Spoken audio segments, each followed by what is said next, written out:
just make sure that the screen is nice and juicy. That looks pretty good. Connect to the chat so I can see what you guys are saying about me and about the game. And yeah, let's wait for Dario and Workerbee. Workerbee, of course, is a very busy bee. He maintains Emerald DB, which is, I think, the main way to build decks in L5R Emerald, Emerald Edict.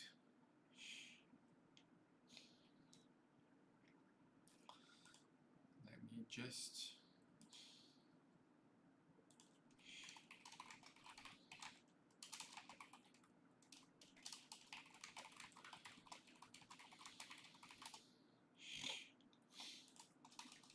message the players.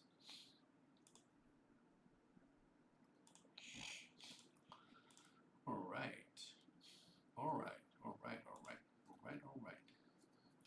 This time we're gonna have Dario Perry. I'm not sure what his in-game username is.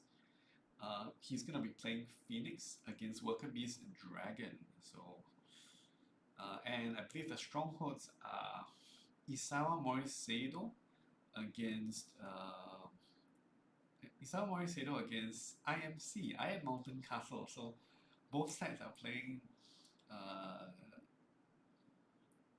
strongholds which are interesting. So Isawa Moriseido, of course, is very strong stronghold, especially since KI was nerfed. Can't remember what KI stands for, but yeah. I mean, ever since KI was nerfed, I mean, Isawa Moriseido is very strong. Very often allows you to give 2-force swing in any conflict. And it also often allows you to just get the favor very easily, as long as you have any standing characters. And often this would be something like you can play your Shrine Maiden and then you Isawa Moriseido to get the favor. That allows you to try to maybe play Sensuous, play 3 Sensuous in IMS. On the other side, we have Workerbee, who is playing. Actually, let me just see whether I can. Yeah, it should be this one. So Workerbee and Dario Perry. Iron Mountain Castle on the other side is very towery. You play tons of attachments, and to be honest, I think Iron Mountain Castle is is actually very strong, and it's a good alternative to the High House of Light. Yeah, I actually think it's quite strong. The effect of discounting one attachment every round is worth like 1 fate, right? Every round. So that's 1 fate every round, which is fine by itself. And then you also get the extra restricted attachments bonus, right? Although it did get hurt significantly by the no duplicate attachment rule. No duplicate attachments makes it definitely worse since you're playing so many attachments in Iron Mountain Castle. Did I miss the match? No, we haven't started yet. We are waiting for the players.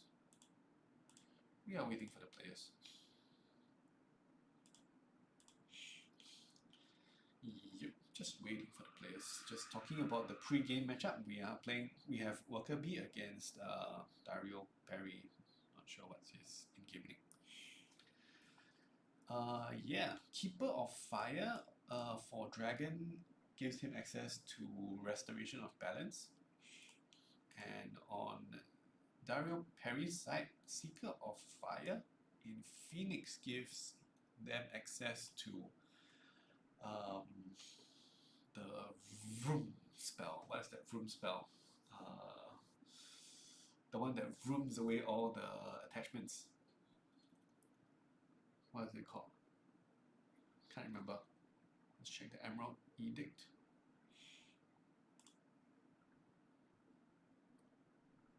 Sanguine Mastery, right? It gives Phoenix access to the fire-locked Sanguine Mastery, which is extra good with Isawa Moriseido.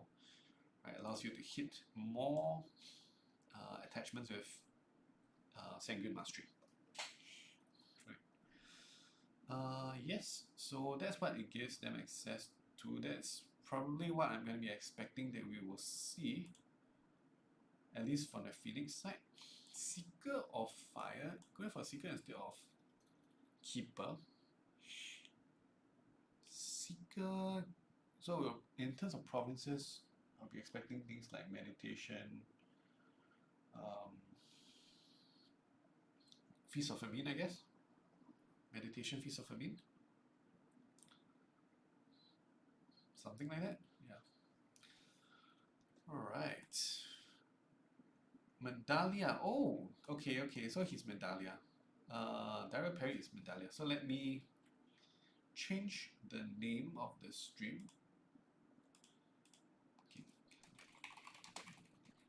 2 minutes. He's Medalliah, so let me change the name of my stream to Medalliah here. Medalliah versus Workerbee. And change the name of the stream as well. Stream information to Medalliah versus Workerbee. Medalliah, I thought he normally plays crap. I guess he's trying something different this time. Or maybe I'm just wrong. Who knows?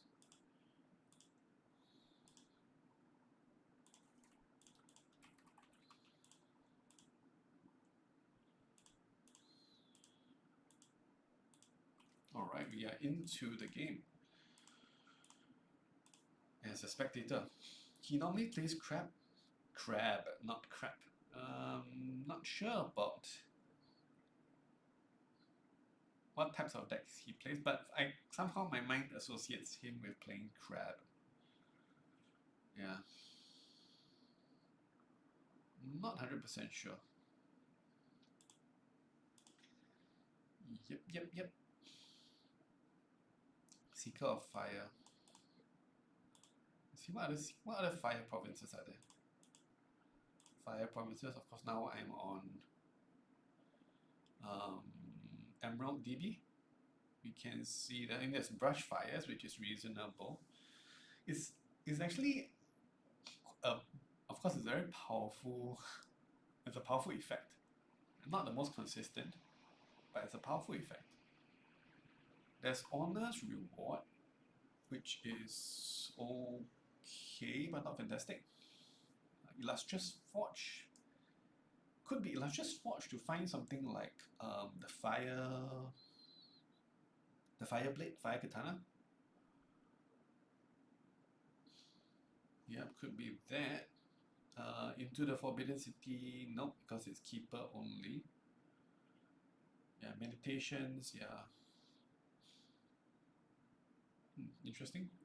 Of course, this is Swiss, so the lists are actually closed. It's closed list. So we don't actually know what exactly he's playing. Should be interesting either way. I believe both of them are actually pretty good players, but both of them are meeting after having lost already once in the Swiss. Workerbee against Kakita Tsuru and Medalliah against Patrick Mishima. Who's Patrick Mishima? Anybody knows who is Patrick Mishima?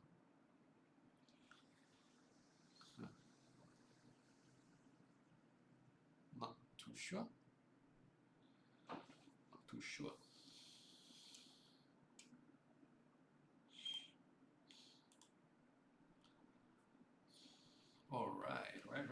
Right. Thanks for joining the stream, by the way. If you like my content, do follow so that eventually I can get people to start subscribing and take some money off of Twitch. Yeah, so I still need to hit the follower count, like 50 followers or something like that. So if you like my content, just follow, costs you nothing.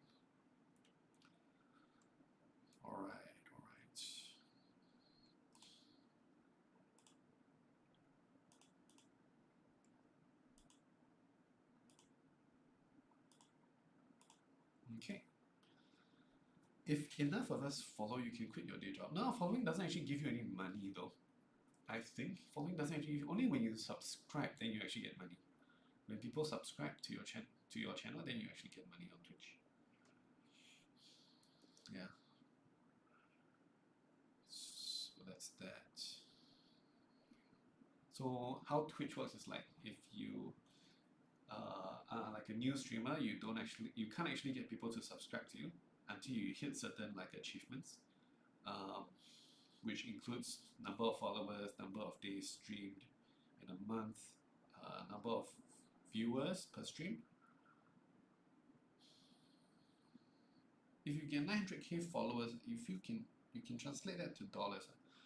I'm not sure if there are other ways of monetizing other than subscriptions. Or actually, maybe there are. Maybe subscription and running ads, right? If the followers, but the followers, I don't think the followers translate directly to money. Followers translate to viewers, and then the viewers give you money based on how many ads you run and how many of the viewers actually subscribe to you. That's as much as I know, which is not a lot. You can get them to subscribe by your merch, yeah? Indeed, indeed. Alright, Workerbee is in. I'll say ready when you are. And we should be starting very shortly. Of course, Workerbee running that cool little googly eyes Yokuni as his avatar. We have Crane, go Crane. There's no Crane here. There's no Crane here. It's Phoenix versus the Dragons. And okay, let me just move my chat screen again. I'm always not sure where to put the chat screen. This time I'm just going to put it here. Okay, Gucci. Okay, let me actually put it maybe, how about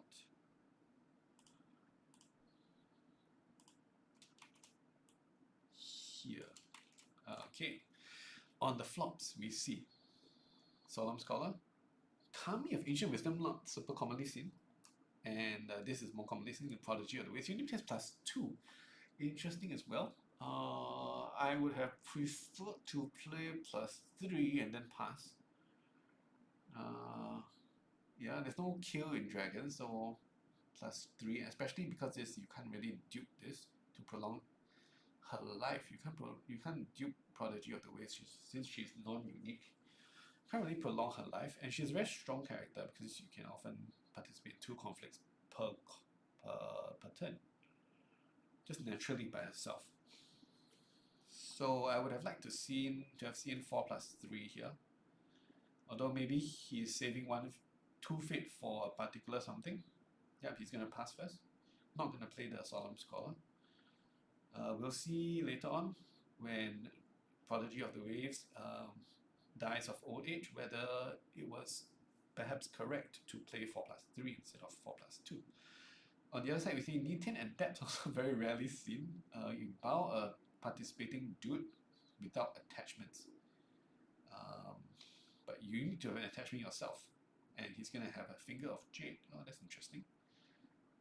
Both sides have fated characters, so Void Ring is actually relevant on the first turn.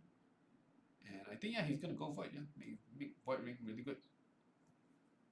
You prevent Dragon from going Void, and you get Void yourself to void out the Niten Adept, which already has a Finger of Jade on it. So, yeah, it's pretty good. Nice. Upholding, finds upholding authority, he does not defend, and then he goes for what do you call this? Pathfinder's Blade, which gets let go, and then we see clarity of purpose to remain standing, but upholding authority is going to prop, and he's going to see 2 Make Your Case and a couple of other good cards. Make Your Case, I guess, is one of the reasons why he was not playing 4+3. He's thinking that he can honor this guy and then use Make Your Case to prolong the life of Prodigy of the Waves. Right, but even in that case, right, what are you doing really? You're trading 1 card for 1 fate. Not sure how amazing it is. One card is approximately like equal in value to one fate. One fate is a little bit better than one card, I mean in a very vacuum sense of the resources. Also we have this secluded shrine, which of course was using water, I guess, yep, so that he can unbound. Workerbee finds Kuroi Mori, and he's going to defend with his Prodigy of the Waves, which has a fine katana on it. So now, of course, the fine katana protects him from the Niten Adept, and we see Togashi Kazui come down. Very interesting. Rarely seen. Yeah, Togashi Kazui does save Niten Adept. So Niten Adept will be will continue on to the next round and continue to be a menace. He will probably leave him on defense, and then anytime medalliah attacks, he can just suck away another fate and keep Niten Adept alive even longer. So yeah, it's quite pretty nice. Oh, perfect find for medalliah, finding the restoration of balance when he only has 4 cards in hand. So perfect opportunity to find it. Better find it now than next turn. After you have already drawn 5, then you have like 9 cards, then you hit the restoration of balance. Workerbee does not defend. He's going to go for his own counter attack with Doomed Shugenja.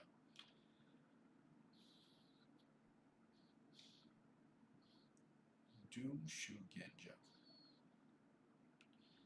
That was the Earth Ring, I believe. Yes, Earth Ring, and he gets a discard on Ready for Battle. Okay, Ready for Battle. You can see it's a Lion Splash. Ready for Battle is a good card. He goes in for a Feast of Famine, taking away. Oh, he was gonna take away the one fate from Niten Adept, but Niten Adept had the Finger of Jade to protect him from that. So okay, still fine. Finger of Jade goes away, and Feast of Famine gets broken. I guess now we look at the board state. I would say that in terms of resources, I think the board is kind of even. The board is kind of even. Resources are kind of even as well. Right, resources are kind of even as well. We see Acolyte of Koyone come down. Bricks are also kind of even, but there's 2 bricks for medalliah and 1 brick for Workerbee. What is this? Acolyte of Koyone. Political conflict, choose blah blah blah, and gets pride or loses pride. Okay, so okay, and she doesn't even need to be participating to do this. She finds 2 secluded shrines. One will be for water for sure. Prodigy of the Waves also obviously wants to make your case. Also wants to make a case to prolong her life, right? Definitely wants to make case to prolong the life. Last turn, he ended the turn with how much fate? He spent his 1 fate to do something? No, I think he ended the turn with 1 fate, right? He spent 1 fate on his... yeah, I think he spent 1 fate on this card, Clarity of Purpose, which means he ended the turn with 1 fate, which means he could have spent that 1 fate to play 4+3 on Prodigy of the Waves, which would be much better than this Prodigy of the Waves now having no fate on it. Niten Adept is actually going to attack in. Interesting. You would think that Niten Adept wants to stay back so that he can dissuade medalliah from attacking, but he is going to go in. This kind of signals that maybe he has moved in. He kind of has a move in with Hawk Tattoo or something. Hawk Tattoo, what other options are there? Hawk Tattoo. Assassination comes in with from Workerbee to kill off the Solemn Scholar. Kuroi Mori switches the conflict type to military instead of political. and Prodigy of the Waves is defending. Workerbee going for the banzai. How important is this conflict, to be honest? Feels really unimportant. Why is this conflict important? I mean, the ring does nothing for both sides. The ring does nothing, so you're only interested in the break, right? You're interested in the break if you're talking about this being a race matchup, a tempo conquest matchup. Sharpen the Mind is played by Workerbee. Very interesting here as well, deploying another attachment onto D10 Adapt, which has no fate on it. So next turn, if D10 Adapt goes away, then Sharpen the Mind also goes away. We see Sharpen the Mind discarding Cloud the Mind. Cloud the Mind, which is actually quite interesting as well, but there's no Shugenja yet for Dragon, so not immediately useful. We see Phoenix Tattoo. Maybe this is one of the reasons. Phoenix Tattoo gives each other participating character, so himself will not get honored, but he will honor Kitsuki Investigator and dishonor Prodigy of the Waves. Medalliah passes. He has no way to contest this anymore, or he does not want to contest this anymore. Interesting, very interesting.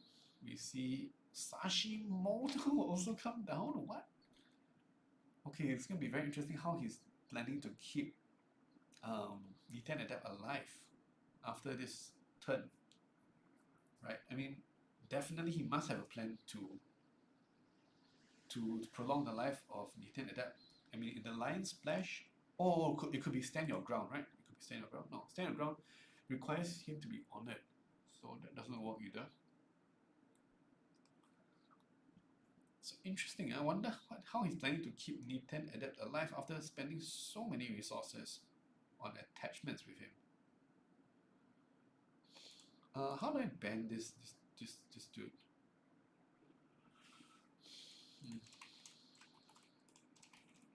This spammer. Open in ban. Let's ban. Ban. Alright, ban. Great.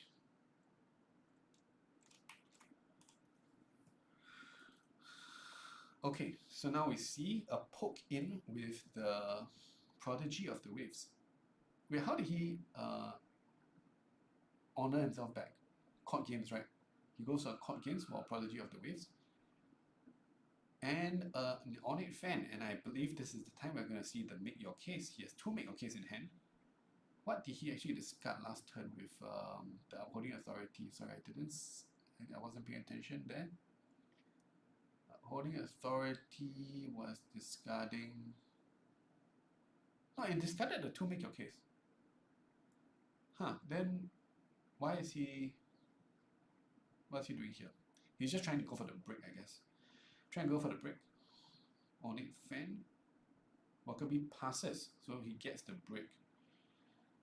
Prodigy of Waves gets Pride.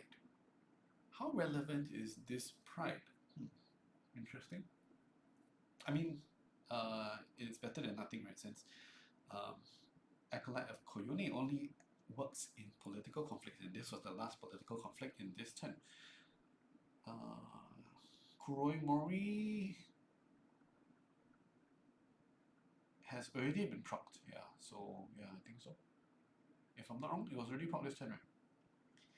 D10 Adapt coming in, and the Prodigy of the Waves is going to defend. What? 4+0, but that doesn't break. Why did it not break?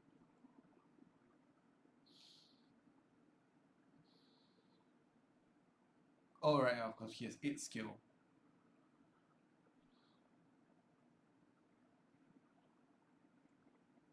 Okay. And Medalliah goes on to the Stronghold and finds Rally to the cause. Switches over. No, he doesn't switch over. It's military, right? So it's just going to go and attack, and then Adapt is going to defend. And that's going to be it for this turn.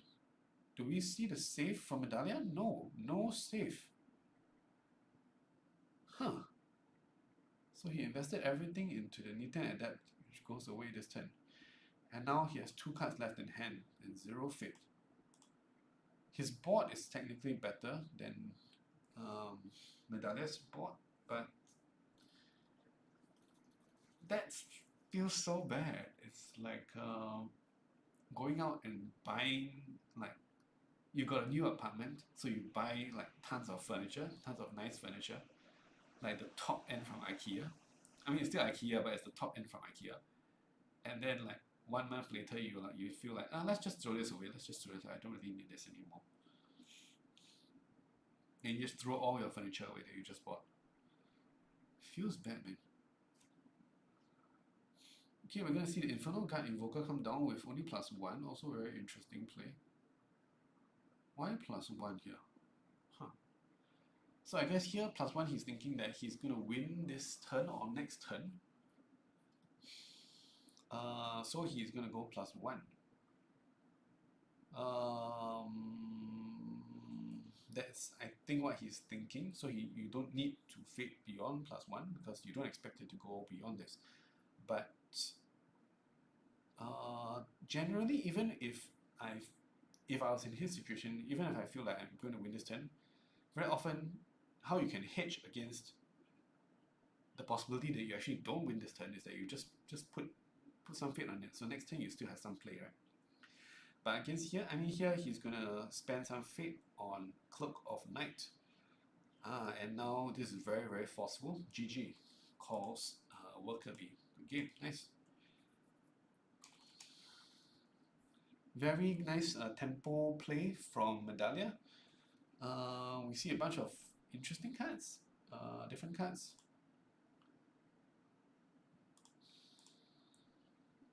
And not really a lot of different cards, but we saw Kami of Ancient Wisdom, we saw Acolyte of Koyone.